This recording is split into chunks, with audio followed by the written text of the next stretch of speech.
धोंडीराम प्रजापति ब्रह्मा के मरने के बाद ब्राह्मणों का मुखिया कौन था? ज्योतिराव फुले। ब्राह्मणों का मुखिया परशुराम था। धोंडीराम परशुराम स्वभाव से कैसा था? ज्योतिराव परशुराम स्वभाव से उपद्रवी, साहसी, विनाशी, निर्दयी, मूर्ख और नीच प्रवृत्ति का था। उसने जन्म देने वाली अपनी माता रेणुका की गर्दन काटने में भी कोई संकोच महसूस नहीं किया। परशुराम शरीर से मजबूत और तीरंदाज था। नमस्कार दोस्तों, ढोल में पोल चैनल में आपका स्वागत है दोस्तों। और आज मैं आपके समक्ष महात्मा ज्योतिराव की लिखी हुई पुस्तक गुलामगिरी से ये प्रसंग रखता हूँ, जिसमें कि धोंडीराव जो है प्रश्न करते हैं परशुराम के बारे में, और परशुराम के बारे में सारी जानकारी जो है फिर ज्योतिराव फुले जी देते हैं।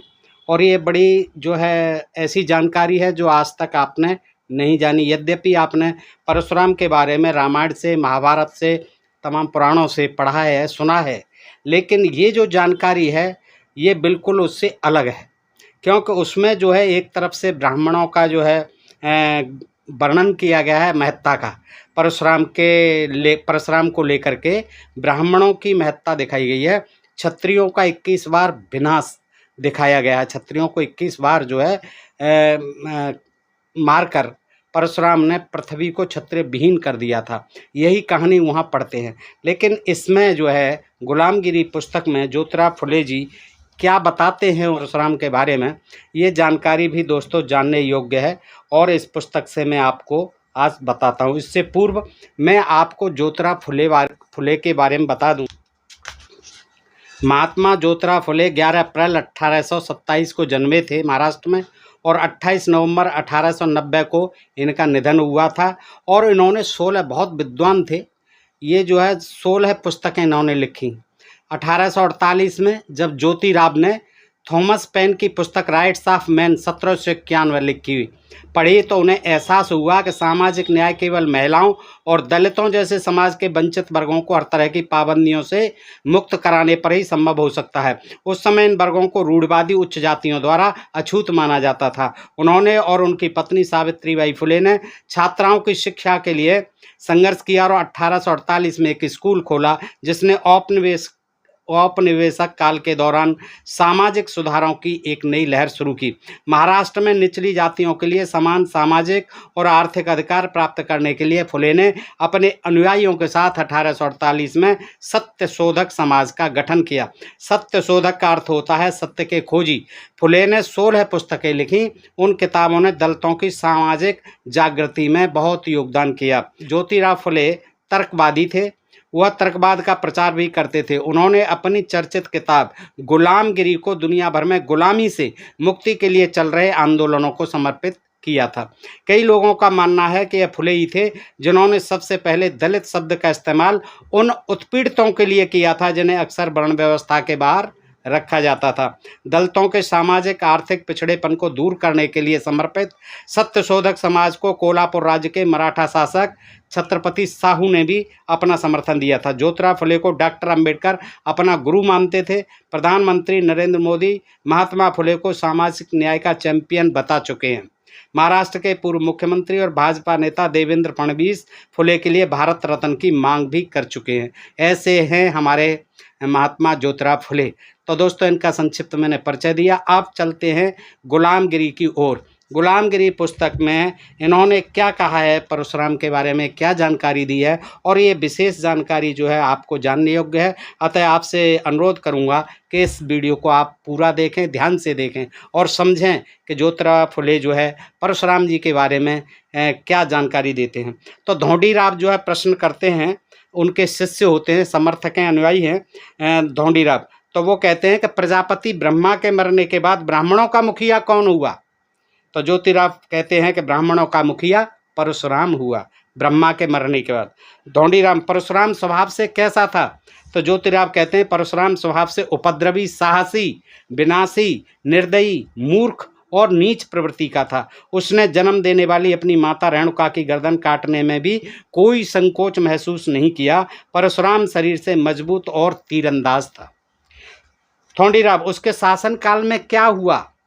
ज्योतिराव कहते हैं प्रजापति ब्रह्मा के मरने के बाद शेष महाअरियों ने ब्राह्मणों के जाल में फंसे हुए अपने भाइयों को गुलामी से मुक्त करने के लिए परशुराम से 21 बार युद्ध किया।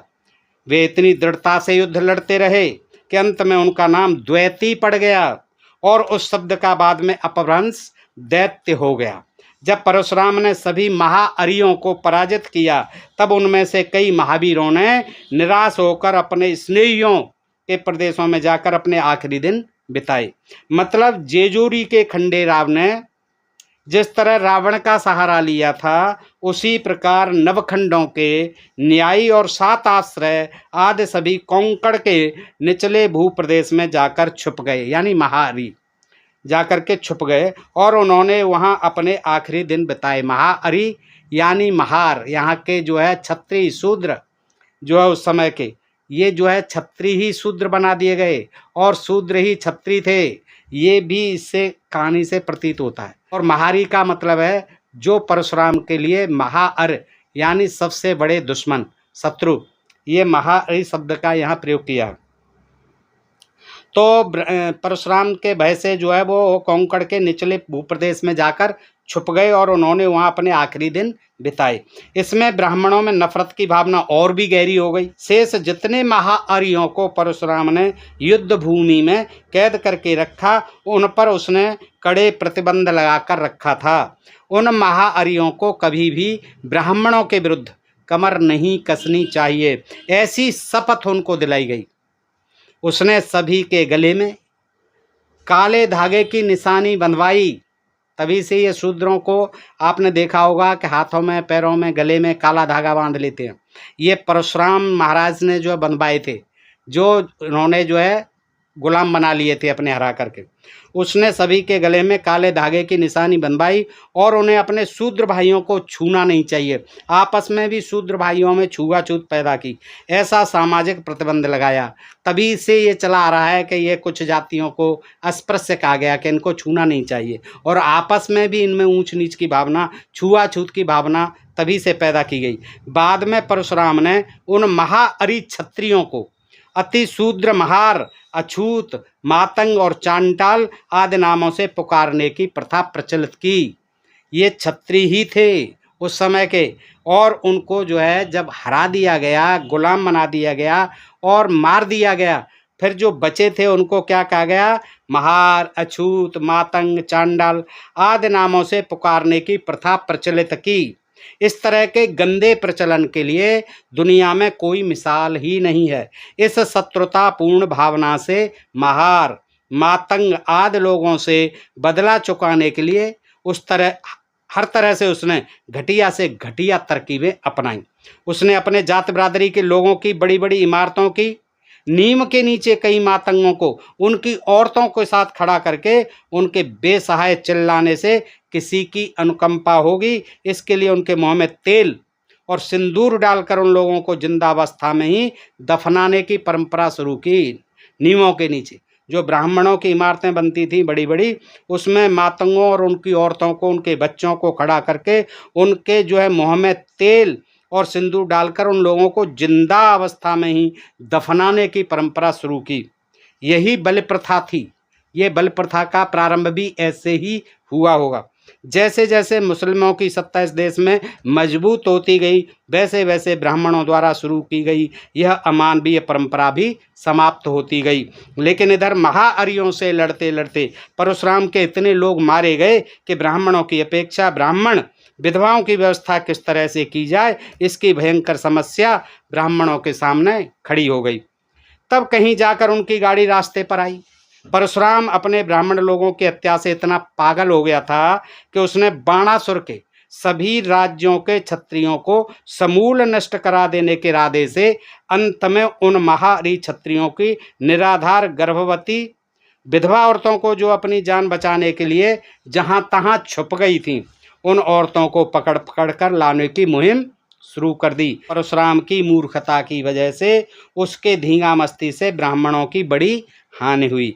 इसकी वजह से सभी ब्राह्मण लोग परशुराम के नाम से घृणा करने लगे। यही नहीं, उस समय वहाँ के एक क्षेत्रपति के रामचंद्र नाम के पुत्र ने परशुराम के धनुष को जनक राजा के घर में भरी सभा में तोड़ दिया। इससे परशुराम के मन में उस रामचंद्र के प्रति प्रतिशोध की भावना घर कर गई। उसने रामचंद्र को अपने घर जानकी को ले जाते हुए देखा तो उसने रामचंद्र से रास्ते में ही युद्ध छेड़ दिया। उस युद्ध में परशुराम की करारी हार हुई। उस पराजय से परशुराम इतना शर्मिंदा हो गया कि उसने सभी अपने राज्यों का त्याग करके अपने परिवारों और कुछ निज संबंधियों को साथ लिया और कोंकण के निचले भाग में जाकर रहने लगा। वहां पहुंचने के बाद उसको उसके द्वारा किए गए सभी बुरे कर्मों का पश्चाताप हुआ। उस पश्चाताप का परिणाम उस पर इतना बुरा हुआ कि उसने अपनी जान कब, कहाँ और कैसे खो दी, इसका किसी को कोई पता नहीं लग सका। धोंडीराम, सभी ब्राह्मण पंडित पुरोहित अपने धर्म शास्त्रों यानी धर्म ग्रंथ के आधार पर यह कहते हैं कि परशुराम आदि नारायण का अवतार है, वह चिरंजीवी है, वह कभी भी मरता नहीं। और आप कहते हैं कि परशुराम ने आत्महत्या की है, इसका अर्थ क्या है? तो ज्योतिराव कहते हैं कि 2 साल पहले मैंने शिवाजी महाराज के नाम एक पवाड़ा लिखा था। उस पवाड़े के पहले छंद में मैंने कहा था कि सभी ब्राह्मणों को अपने परशुराम को न्योता देकर बुलाना चाहिए अगर वो अमर हैं तो। ये कहा जाता है कि परशुराम जी अमर हैं, तो ये कहते हैं कि मैंने सभी ब्राह्मणों को अपने परशुराम को न्योता देकर बुलाना चाहिए ऐसा पत्र लिखा था और उसकी उपस्थिति में मेरे सामने इस बात का खुल्लम खुल्ला खुलासा करना चाहिए कि कल के मातंग महारों के पूर्वज परशुराम से 21 बार लड़ने वाले महाअरि क्षत्रिय थे या नहीं। इसकी सूचना ब्राह्मणों को दी गई, लेकिन वास्तविकता यह है कि उन्होंने परशुराम को न्योता देकर नहीं बुलाया था। इससे यह बात स्पष्ट होती है कि परशुराम सचमुच में आदि नारायण का अवतार होता और चिरंजीवी होता तो ब्राह्मण ने उसको कब का खोज निकाला होता। और मेरी बात तो क्या, सारी दुनिया के ख्रिस्ती और मोहम्मदी लोगों के मन का समाधान करके सभी मलेच्छ लोगों के विद्रोह को अपनी मंत्र विद्या की सामर्थ्य से तहस नहस करने में कोई कसर नहीं छोड़ता। धोंडीराम, मेरे विचार से आपको स्वयं ही एक बार परशुराम को यहाँ बुलाना चाहिए। ज्योतिराव से कहते हैं धोंडीराम कि आपको स्वयं ही परशुराम को यहाँ बुलाना चाहिए, क्योंकि वो तो अमर है। यदि परशुराम सचमुच में जिंदा है तो वह निश्चित रूप से चला आएगा। आजकल के ब्राह्मण अपने आप को कितना भी विविध ज्ञानी होने का दावा करते हों, फिर भी उनको परशुराम के मतानुसार भ्रष्ट और पतित ही मानना चाहिए। इस बात के लिए प्रमाण यह है कि अभी अभी कई ब्राह्मणों ने शास्त्र विधि के अनुसार करेले खाने का निषेध किया है, लेकिन धर्मशास्त्रों द्वारा निषिद्ध ठहराए गए मालियों के द्वारा सींचे गए पानी से उत्पन्न गाजरों को छुप छुप कर खाने की ओर ब्राह्मणों ने लगा दी थी। यानी जिनको माली सींचते हैं वो करेला खाने की उन्होंने मनाही की है ब्राह्मणों ने शास्त्र विधि के अनुसार कि करेला नहीं खाना चाहिए, लेकिन उसी माली के द्वारा सींची गई गाजरों को तो ये छुप छुप कर खूब खाते हैं। तो ये आपको खुद ही परशुराम को निमंत्रण देना चाहिए अगर वो जिंदा है तो। ज्योतिराव, ठीक है, जो कुछ भी क्यों हो, मुकाम सब जगह। चिरंजीव परशुराम अर्थात आदि नारायण के अवतार को तात परशुराम, अब ये पत्र लिखा उन्होंने, तात परशुराम, तुम ब्राह्मणों के ग्रंथों की वजह से चिरंजीवी हो। करेला कड़वा क्यों हो, किंतु तुमने विधिपूर्वक करेला खाने का निषेध नहीं किया है। परशुराम, तुमको पहले जैसे मछुओं की लाश से दूसरे नए ब्राह्मण पैदा करने की गरज नहीं पड़ेगी। ये चितपावन ब्राह्मण मछुओं से चिता के समक्ष पैदा किए थे, या चिता से निकाल करके पानी छिड़क करके अभिमंत्रित जल पैदा किए थे। तो वही कहते हैं कि परशुराम, तुमको पहले जैसे मछुआरों की लाश से दूसरे नए ब्राह्मण पैदा करने की गरज नहीं पड़ेगी, क्योंकि आज यहाँ तुम्हारे द्वारा पैदा किए गए जो ब्राह्मण हैं उनमें कई ब्राह्मण विविध ज्ञानी हो गए हैं। अब तुम्हें उनको बहुत ज़्यादा ज्ञान देने की भी आवश्यकता नहीं रहेगी। इसलिए हे परशुराम, तुम यहाँ आ जाओ और जिन ब्राह्मणों ने शूद्र मालियों द्वारा खेत में उत्पन्न गाजरों को छुप छुप कर खाया है, उन सभी ब्राह्मणों को चंद्रायन प्रायश्चित देकर उन पर तुम वेद मंत्रों के जादू की सामर्थ्य से पहले जैसे कुछ चमत्कार अंग्रेज, फ्रेंच आदि लोगों को दिखा दो, बस हो जाएगा। हे परशुराम, तुम इस तरह मुँह छिपाकर भगोड़ा बनकर मत घूमा करो। तुम इस नोटिस की तारीख से 6 माह के भीतर भीतर यहाँ पर उपस्थित हो सके, तब मैं ही नहीं सारी दुनिया के लोग तुम सचमुच में आदि नारायण के अवतार हो ऐसा समझेंगे और लोग तुम्हारा सम्मान करेंगे। लेकिन यदि तुम ऐसा न कर सके तो तुम यहाँ के महार मातंग हमारे महसोबा के पीछे छुपकर बैठे हैं। वे लोग तुम्हारे विविध ज्ञानी कहलाने वाले ब्राह्मण बच्चों को खींचकर बाहर ले आएंगे और उनके भांडों के एक तारा तुनतुना एक तारी वाद्य का तार टूट जाएगा और उनकी झोली में पत्थर गिर जाएंगे। फिर उन्हें विश्वामित्र जैसे भूखे कंगाल रहने पर इतनी मजबूरी का सामना करना पड़ेगा कि उनको कुत्ते का मांस भी खाना पड़ सकता है। इसलिए हे परशुराम, तुम अपने विविध ज्ञानी ब्राह्मणों पर रहम खाओ ताकि उन पर विपत्ति के पहाड़ न टूट पड़ें।